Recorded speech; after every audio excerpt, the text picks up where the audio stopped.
জীবনের প্রতি ক্ষণ নির্ণয়ের ক্ষণ। প্রত্যেক পদে আগামী মুহূর্তের নির্ণয় করতে করতে যেতে হয়। আর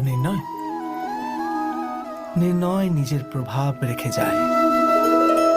আজকের নেওয়া নির্ণয় ভবিষ্যতের জন্য সুখ বা দুঃখ লিখে রেখে দেয়। না কেবল নিজের জন্য, নিজের পরিবারের জন্যেও, আগামী প্রজন্মের জন্য বটে। যখন কোনো সংশয় সামনে এসে দাঁড়ায়, মন ব্যাকুল হয়ে যায়, অনিশ্চয়তায় ভরে যায়। নির্ণয়ের সেই ক্ষণ এক যুদ্ধে পরিণত হয়, আর মন হয়ে ওঠে যুদ্ধভূমি। অধিকাংশ নির্ণয় আমরা সংশয় থেকে বার হওয়ার জন্য নিই না, কেবল মনকে শান্ত করার জন্য নিয়ে থাকি। কিন্তু কেউ কি ছুটতে ছুটতে খাবার খেতে পারে?